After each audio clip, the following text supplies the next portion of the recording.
Mr. Chair, we are live. All right, so we'll call this meeting to order.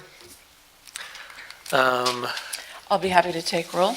All right, thank you. Chairman Fortney, Here? Commissioner Foote, Commissioner French. Here. Commissioner Fessler. Here. Commissioner Winslow. Here. And Commissioner Wood. Chair, you have a quorum. All right, thank you. Let's see, approval of minutes from last meeting. You'll have them at the next one. All right. Update on Healthy Communities Grant Project bike racks implementation. Mr. Chair, Courtney Thompson and I have been talking, and we are pursuing that. I just want to let you know that there is action going on with the ordering of the bikes. We had identified that at a previous meeting in terms of the location of where the bikes would be placed. Now that that's done, we have a firm number. They are on order, and we should be moving ahead. What's the timeline at this point, do you know? I believe it was a 6-week ship date on that, so we're looking after the first of the year. How many racks did we end up getting? Do you know? I want to say off the top of my head it was 18. Please don't hold me to that. Okay. Okay. Okay, updates and discussion on TA members assigned to research projects. So we've got different things, the placemaking in parks, the skating stuff. Skateboard park, actually. And I turned that over to the Parks Board, and Sherry is going to be meeting with Verdell tomorrow to discuss what the next phase and the next phase of what would be add-ons and add-ons to the current skateboard park and what those costs would be. Okay. So we've got Verdell as a new volunteer since he's consultant. retired. He is He's a a consultant. Yeah. Verdell. And you're talking about the skateboard park on Noble? Yes.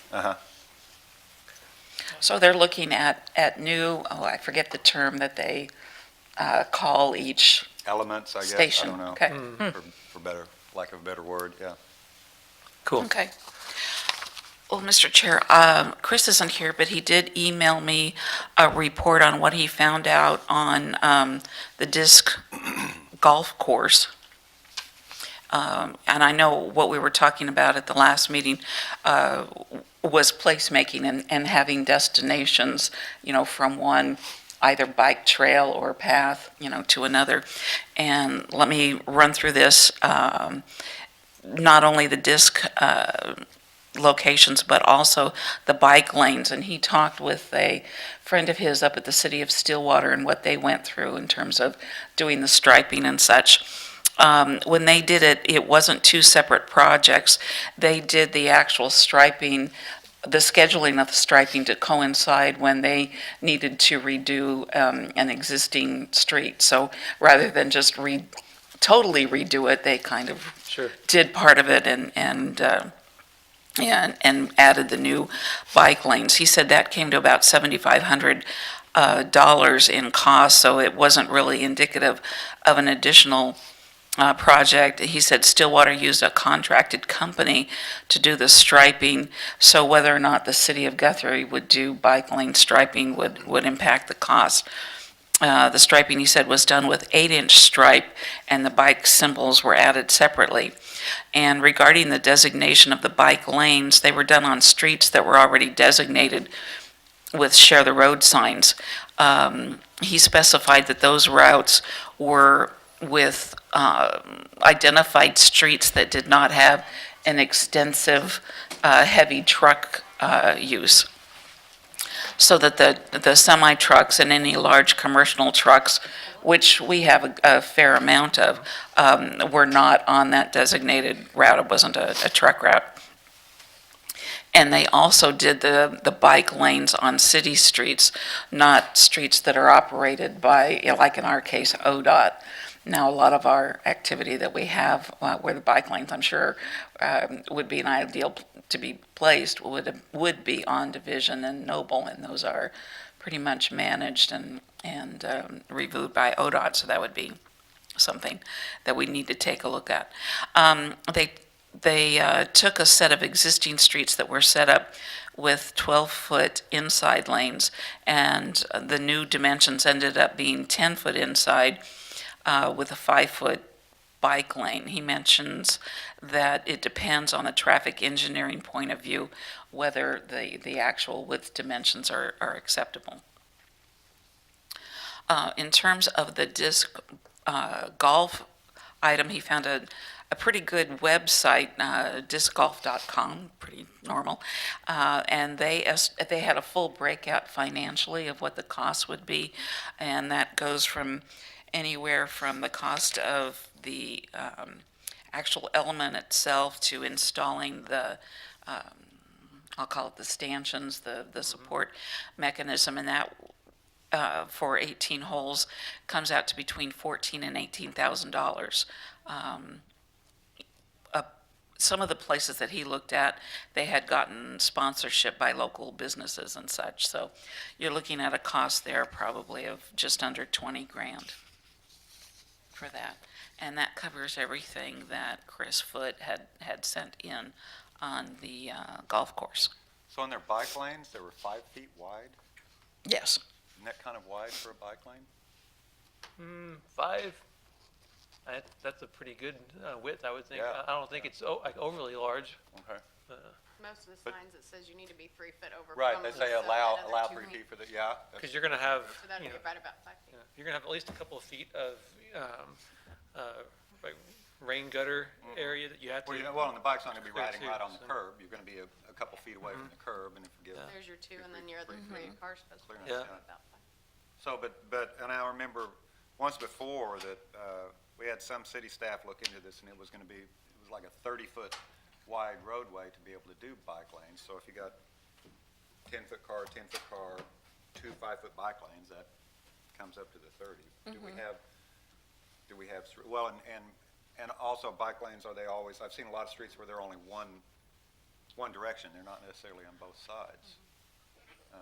Do we have streets wide enough for that? That's what I'm getting at. Well, my understanding is, at one point, we had talked about doing bike lanes on either 77 or Noble, understanding, I guess those are DOT highways, but the problem Yeah. is, I understand, on those 2 streets, which are very wide, is that cars are allowed to park along them, and you can't have a car, you can't have cars in Yeah, a you bike can have lane. the parallel parking and the bike lane. Right, you can't have one or the both.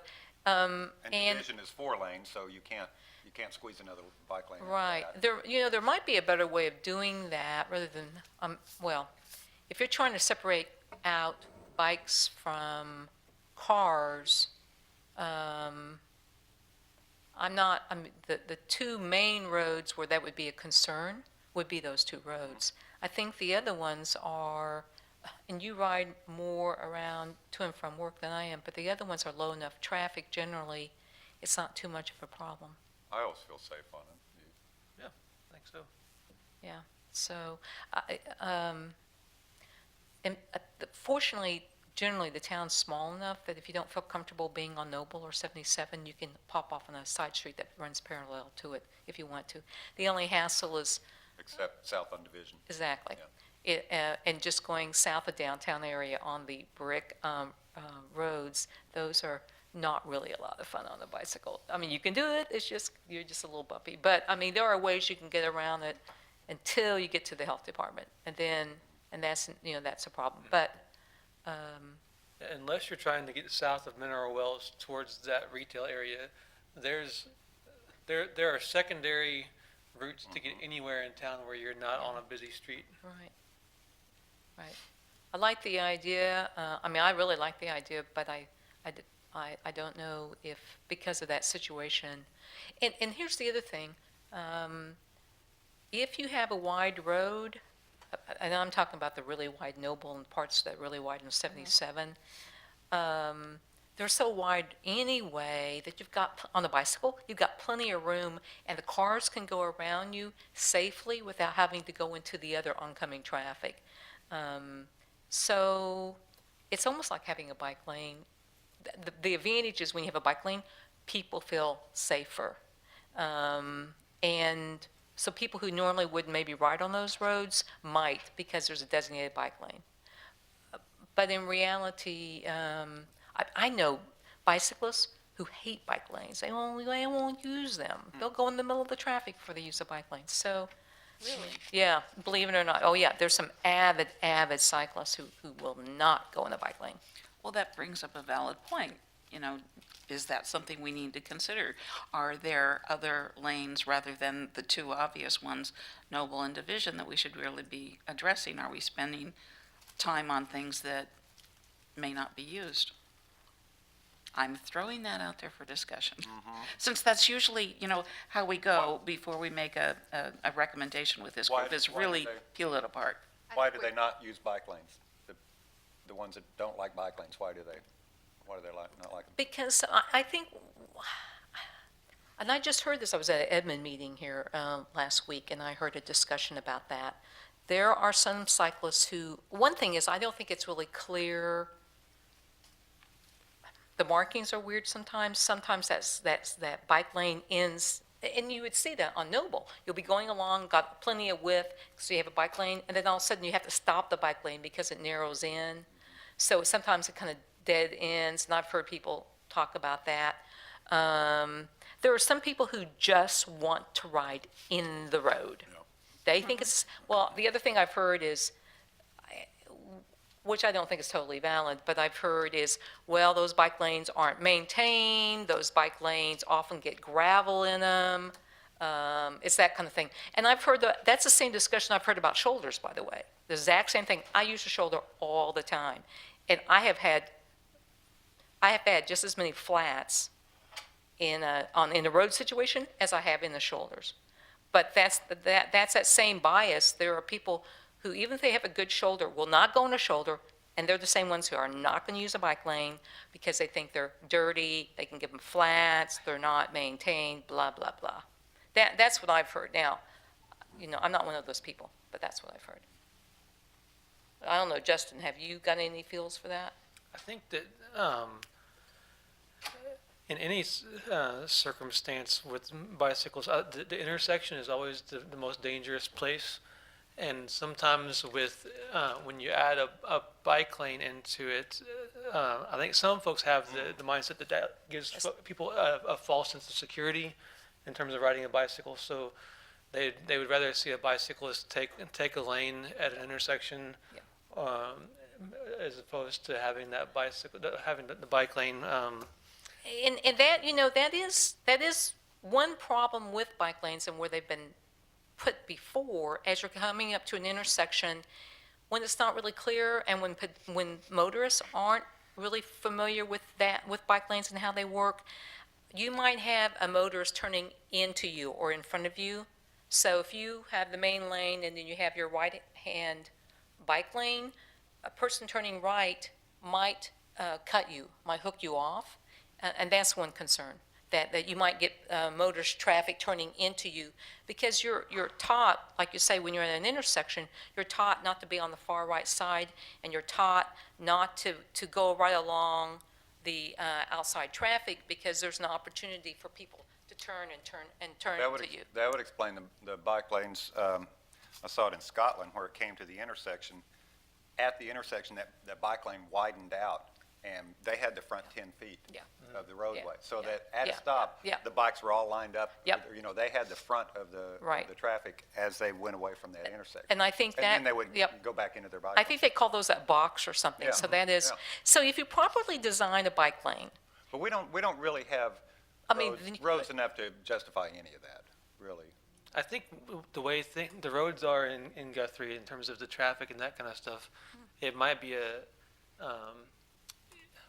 we might be able to encourage more people to ride bicycles just by designating, routes and maybe just some education type stuff, as opposed to trying to actually throw paint on the ground. I think that might be a little more useful to say, hey, you can get from your house to Homeland via roads that don't have hardly any traffic at all. Now, is the allow 3 feet clearance to a bicycle, is that actually a state? state law. It is Yeah, state it's law? state law, right. Okay.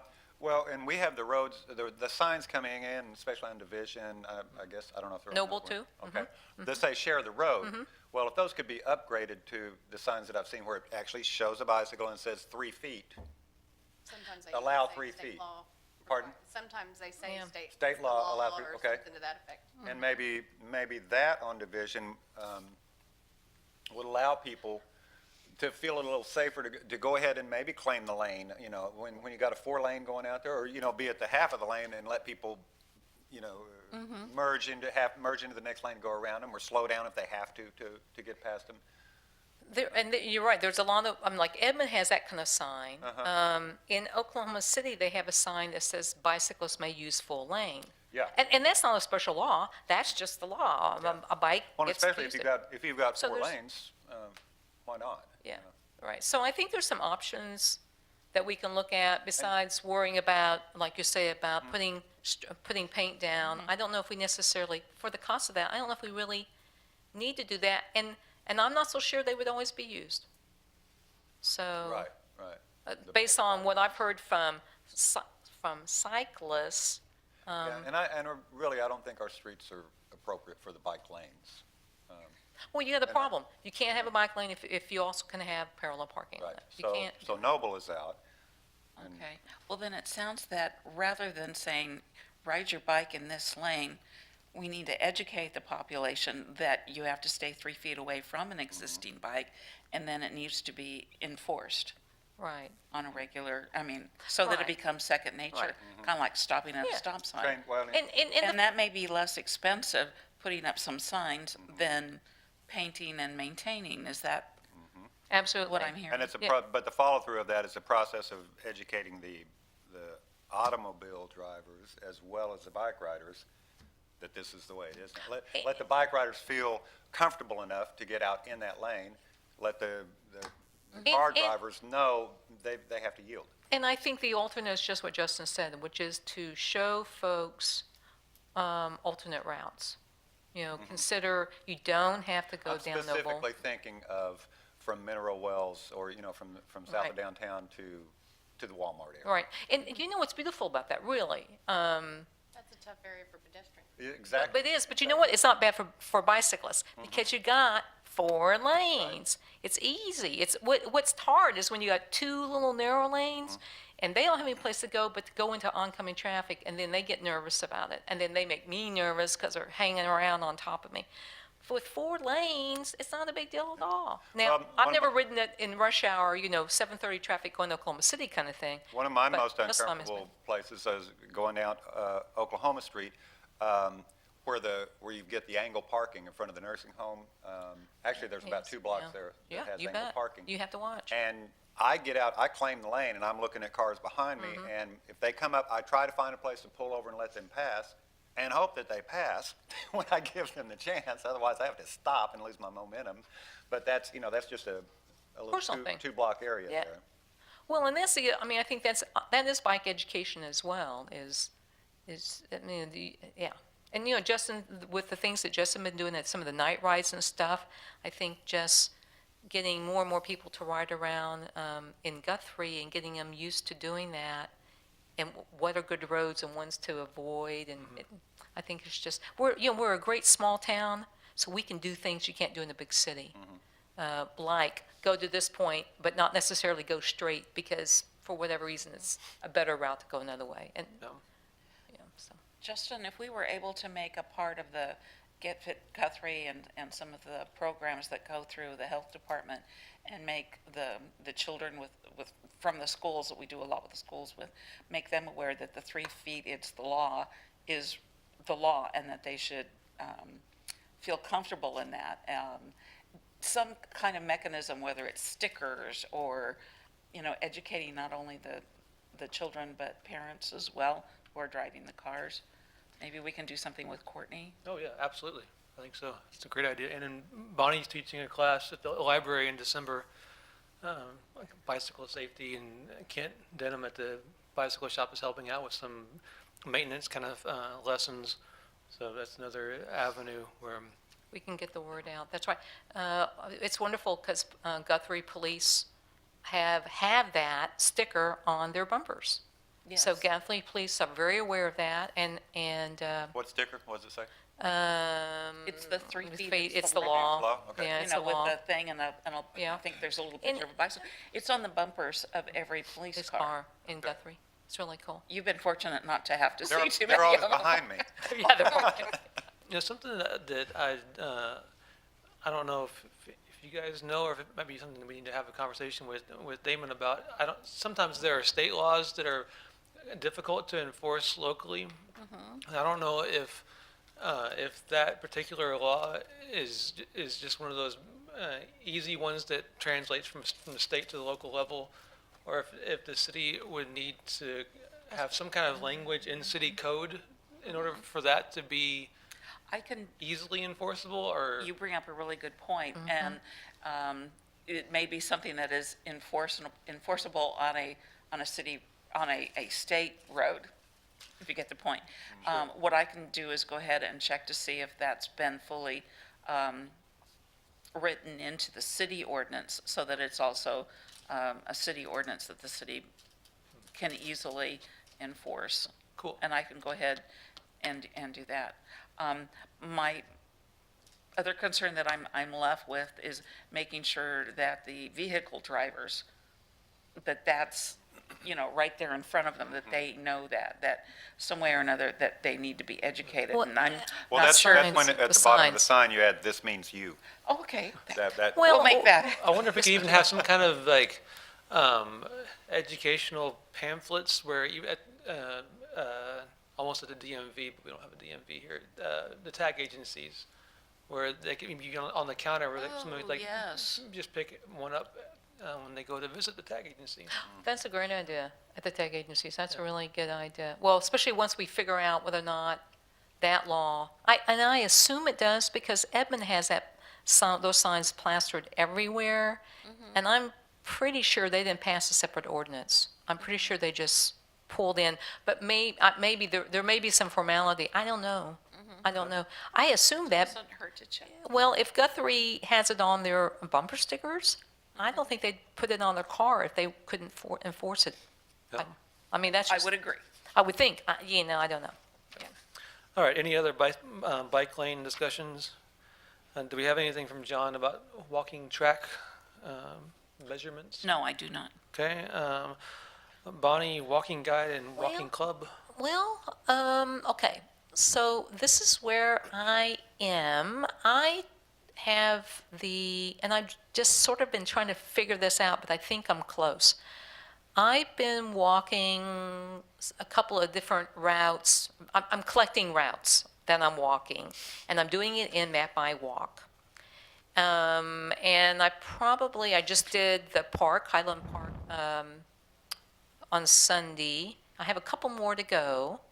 The walks range from, depending upon if you do round trip or not, but they range from about 1.25 miles to maybe a couple of miles, 3 miles. So I had that under my account in Map My Walk. What I've been trying to figure out is how can I migrate that to some kind of Facebook page? And I think I've just figured it out.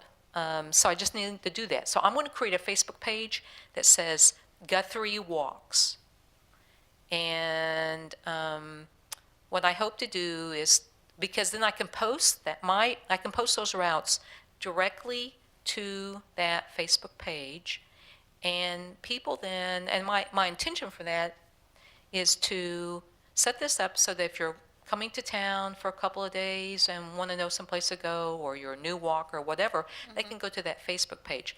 Now, this is I'm kind of doing, what do you call that? Some kind of mega testing. What's that called when you're just doing a prototype to see if it Beta works? test? Is that what's called a mega test? Beta. I'm doing beta test because if this works, what I'm hoping I can do is, doesn't Guthrie have a Facebook page? Yes, we sure I- do.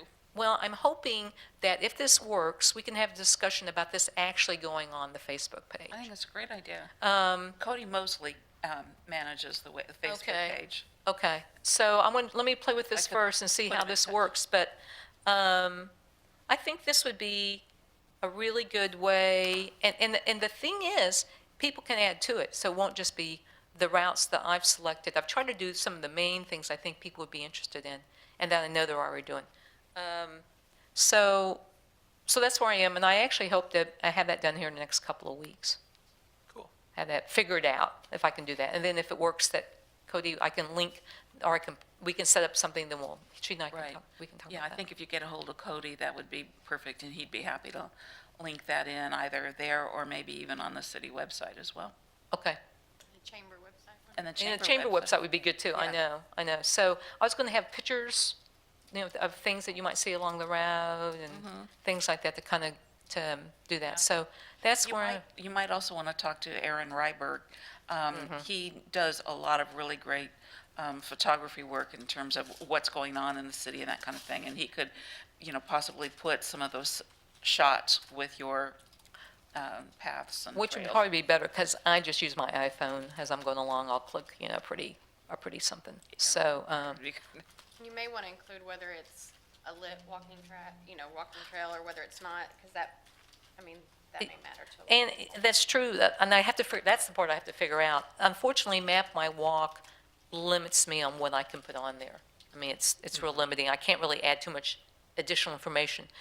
But I have ideas, so I'm going to play with it. If it was a lighted path, some way to put that on there too. Yeah, no, I agree. Parking, is parking available, all that kind of stuff.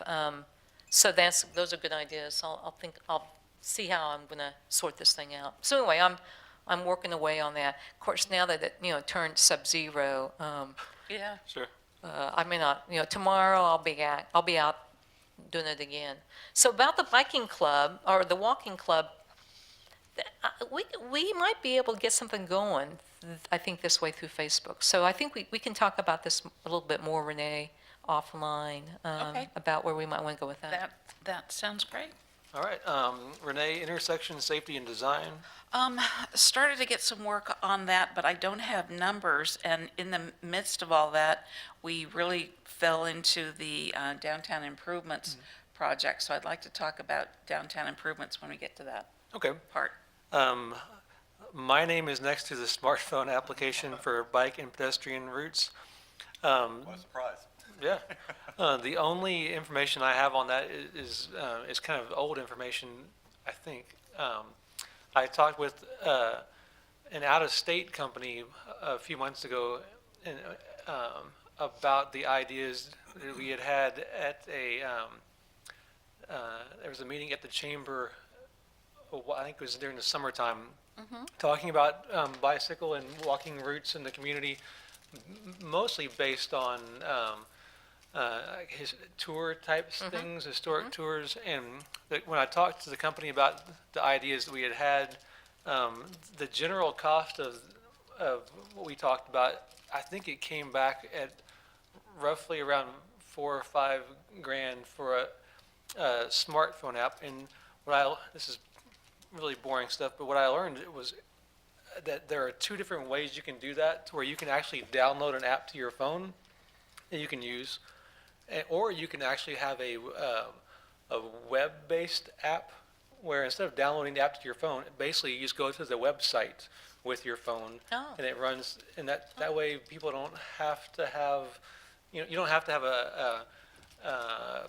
an Apple-based or iPhone-based app and an Android-based app. You can just have an app based on their website. And you just go to that website and use that. So I've made a couple calls to some folks, like Oklahoma City companies, but I haven't heard back in terms of a really solid money figure on that. But I'm guessing it would probably be roughly the same. So that's all I have with And I would smartphone look at apps. something where, either way, where we would have the capability to upgrade and And that was the company that I did add and get, edit and fix it. the company that I did talk with. It was similar to if you were going to have a website designed where they would, they could either take care of that for you for, a bunch of money, or they could set it up and train, like if there was like a city staff person or a volunteer with the chamber or whoever could update those things as you go along. But there would have to be just some kind of training package involved too. I think there is possibly some funding opportunities for that. I can talk more about that with the downtown improvement kind of stuff too.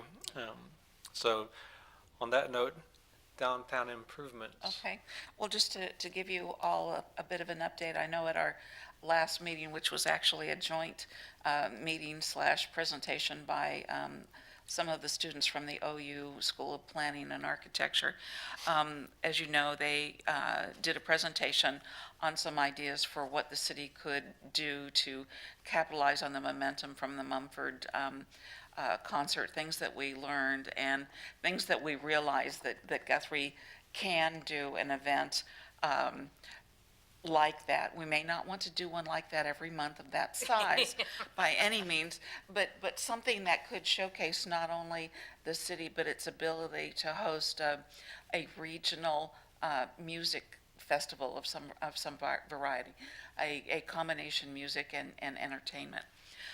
Last week, there was, I guess you'd call it an ad hoc coalition of people that came together with the city manager to see what we can do to take some baby steps on implementing some of their ideas, which included not only creating parklets, but also a stage venue type thing that would be located in the downtown. The parklets really capitalize on the placemaking aspect of things that we've been talking about in transportation. Having small, close little places where people can just go to, meet with their friends, share a cup of coffee from Rick's, sit there, read the newspaper. Not a big park by any imagination, but something that might hold 2, 4, 6 people max, but would be very public, would be on the street, that kind of thing. So the idea of parklets, which is a nationwide endeavor, could be something that we could look at here. And we talked about the possibility of it either being mobile, which would be an interesting concept, just creating a parklet on the back of a flatbed, to doing something temporary. Oh, it's, we can do that. Inexpensive, this corner isn't good, we'll go farther. Temporary or even a permanent type of thing, with brick and mortar, if you will. And it was funny because Justin sent me an email today, since it was so cold. One of the ideas that we've kicked around for months, it seems like, is having an outdoor fire pit. And today, a fire pit in Cocoa just sounded so great since it was so cold. We could make a parklet that's where the transportation, I feel the Transportation Authority comes off with being a very creative and on things that we can do to get people to move, to go from one place to another. The other thing that I want to get into was the idea of a downtown venue, and we're starting by looking at a location, and that location is written in sand, not in granite, but finding a location in the downtown area that would service the community both as a stage for entertainment and even an area for farmers market area. If you don't know, our chair for this is our own Justin Fortney, and he's taking the reins on that whole project. So it's going to be a big endeavor, and Usually I'm not in full makeup when I. well, and I meant to talk to you about Committee that. meetings. It's the kind of crumpled shirt look, beard, messy Is face. that what you look like after you've had to do all this work? Right, exactly, yeah. Yeah, I wasn't beaten nearly to death on the way here tonight. You kind of look like it, No. just want you to know. I'm much healthier than I look right now. Smell much better than you look. Good, good. Thanks. Justin, just Announced that FYI. at the beginning of this meeting. Now Yeah, that everyone's already turned the channel. Right. yeah, who's this guy? But you did well acting on the movie set as a what, Prop. extra prop? The prop, You do prop well. a tall bearded prop. Yeah. But those are some of the activities that are going on, and again, the idea of the parklets and even of the other issues, I think speak to what we were talking about in terms of placemaking in the downtown, creating many places where people can stop, talk, rest, hopefully under a tree or something that would provide some kind of And shade. they all don't have to match. It would kind of be nice for them all to be different. Oh, yeah. Yeah, exactly. Justin, other things on the downtown improvements? I don't think so. The next meeting is December 13th. for that. Meeting of who? The Of what? steering committee that's working on, ideas for the downtown improvements. Okay. And I think that the Is that general, the same group that's doing the application with the Arts Council? it's a different group. See, we need to get all this stuff together, There are people involved that are involved in all of it, so I think there is a little bit of cohesiveness to it. I think that the arts district planning is more of a chamber-led, or no? No, it needs to be, I don't know. created as a new group, and it needs to include all the stakeholders, everybody involved in it. 'Cause I don't know a that's whole the lot thing, about that well, that's process, the so- thing we tend to do here is people go off on their own agendas and don't include everybody involved in it, and then when it gets created, nobody feels any ownership in it. And we've got one downtown, That's true. so all of us that utilize it in all the different ways need to work together on Yeah. improving We it. do have chamber representation of the downtown improvements thing. But I think the downtown, Well, I can't go the farther. downtown improvements steering committee that's met the one time, I think Yeah, it's just once. its focus is really like an infrastructure focus, Yes. whereas the push for the downtown arts district is more of a, like, Operation? I think No, so. It's all Or inclusive. event. It's all inclusive. It would include all of that, so. Okay, Yeah, we'll talk about them. sounds good. Okay, yeah, if there's somebody See if we can that get you're all. interested, get let's every- make yeah, sure. all I'm saying is let's get everybody together so that they. I think that's a develop valid this- point, they and develop yeah, we this should. as one unit. Sure. Okay. There, there are a couple of different funding opportunities for things with the downtown improvement stuff or other things, but they're coming out really fast. The National Endowment for the Arts has what's called an Our Town grant for kind of like a placemaking and public art, but it's due the middle of January. So trying to get a project hammered out between, during the holidays is a little tricky sometimes, but it's a maximum of, I think, $200,000. It can't be used for construction costs unless you use it for the actual creation of art, like a public art piece. You can use it for that kind of stuff, but you can't use it to, say, build a stage. Okay. But you Even if can't, it's you a can, really cool artistic yeah, state. but you can use that grant funding for design costs for things like, a downtown concert venue, or you can use it Oh. for actually, if you wanted to have a festival, you can use it for festival costs.